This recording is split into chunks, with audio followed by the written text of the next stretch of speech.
सरकार को लगा हो कि जब हिंदू मुसलमान एक जगह बैठेंगे तो भाईचारा कायम होगा, तो वोट की राजनीति पे कुछ फर्क पड़ सकता है।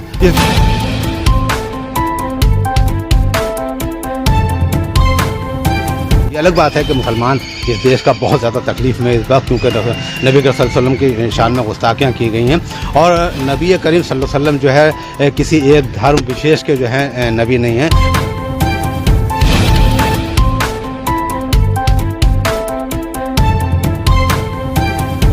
कि 5 बजे तक जो है हम अपना प्रदर्शन करेंगे, तो हो सकता है 5 बजे के बाद उनको कुछ रिहा किया जाए, नहीं होगा तो अधिकारियों से बात करके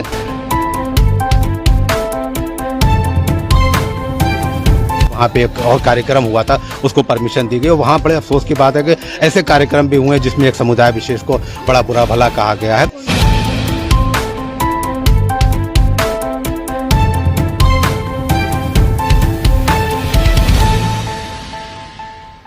हेलो दोस्तों, इंडिया की न्यूज़ में आपका स्वागत है। इस वक्त मैं मौजूद हूँ निज़ामुद्दीन वेस्ट में, जहाँ पर आप ये फ्लैट देख रहे हैं। यहाँ पर है मौलाना तौकीर रज़ा साहब, वहाँ पर हैं। तमाम पुलिस यहाँ पर इस वक्त मौजूद है और बताया ही जा रहा है कि उन्हें रोका गया है रामलीला मैदान जाने से, जो अपनी बात रखने वाले थे रिसालत नबी के ऊपर, रिसालत नबी को लेकर। लेकिन इस फ्लैट के अंदर उन्हें जो है वो हाउस अरेस्ट कर दिया गया है। सामने दिखा रहा हूँ, यहाँ पर पुलिस बल भी है, यहाँ पर इस वक्त दिखा रहा हूँ।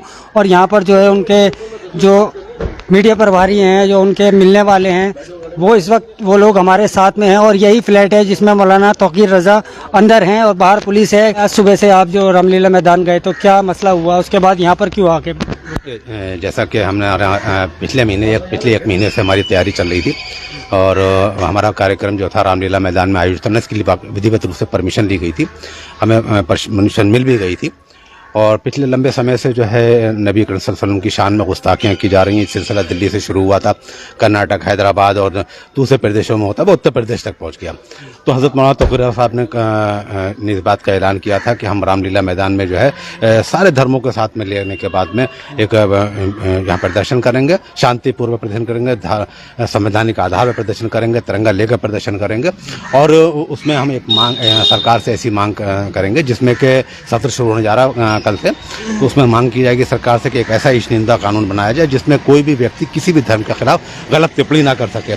लेकिन बड़ा दुर्भाग्य है कि लंबे समय से नबी करीम सल्लल्लाहु अलैहि वसल्लम की शान में गुस्ताखियाँ की जा रही हैं। उसके बाद भी जो आरोपी हैं आज भी खुलेआम घूम रहे हैं, बहुत आज़ाद घूम रहे हैं। और अब हालात ये हो गए हैं कि इन लोगों को देखकर के बड़े लोग जो है, हमारे जो जिम्मेदार लोग हैं, जैसा वो अपने आप को कहते हैं कि हम जिम्मेदार हैं, अपने धर्म के जिम्मेदार हैं, वो लोग टिप्पणियाँ कर रहे हैं और उन पर कोई गिरफ्तारी नहीं हो रही है। तो छोटे भैया नेता जो होते हैं, जो अपने आप को पब्लिश करना चाहते हैं, अपने आप को शो करना चाहते हैं, वो भी नबी करीम सल्लल्लाहु अलैहि वसल्लम की शान में गुस्ताखियाँ करने लगे हैं। जो है हमारी परमिशन को क्यों रद्द किया गया, लेकिन बड़ा अफसोस की बात है कि हमें अपनी बात रखने तक का मौका नहीं दिया गया। और हमें जो बात बताई गई कि हमें जो परमिशन हमारी रद्द की गई, जो उसमें जो चीज़ें दी गई वो बिल्कुल एक तरह से छोटी बातें कि वहाँ पे सभी धर्म के लोग रहते हैं, तो सभी धर्म के लोग पहले भी रहते हैं। अभी कुछ दिन पहले वहाँ पे एक और कार्यक्रम हुआ था, उसको परमिशन दी गई। और वहाँ बड़े अफसोस की बात है कि ऐसे कार्यक्रम भी हुए हैं जिसमें एक समुदाय विशेष को बड़ा बुरा भला कहा गया है।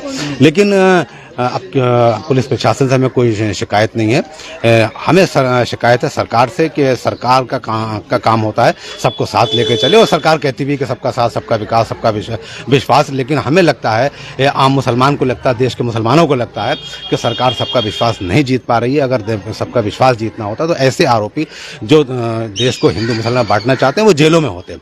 और हम इसी टाइप की मांग करने के लिए यहाँ इकट्ठा हो रहे थे कि भाई ऐसे आरोपियों को जेल भेजा जाए। अलग बात है कि मुसलमान इस देश का बहुत ज़्यादा तकलीफ़ में इस वक्त, क्योंकि नबी करीम सल्लल्लाहु अलैहि वसल्लम की शान में गुस्ताखियाँ की गई हैं और नबी करीम सल्लल्लाहु अलैहि वसल्लम जो है किसी एक धर्म विशेष के जो है नबी नहीं हैं। उनके लिए कहा जाता है कि वो रसूल आज़म हैं, सारे आलम के जो है नबी हैं, सारे आलम के लिए नबी हैं और सबके लिए मैं अपना अच्छा संदेश लेकर आए थे।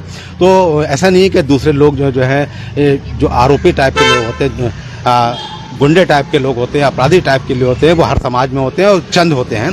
तो ऐसे ही हिंदू समाज में भी अच्छे लोग भी हैं और उन सब की भावनाएं भी हमारे साथ साथ आहूत हुई हैं, जो देश में एकता रखना चाहते हैं और भाईचारा रखना चाहते हैं, और वो सब इस प्रोग्राम में शामिल होते हैं।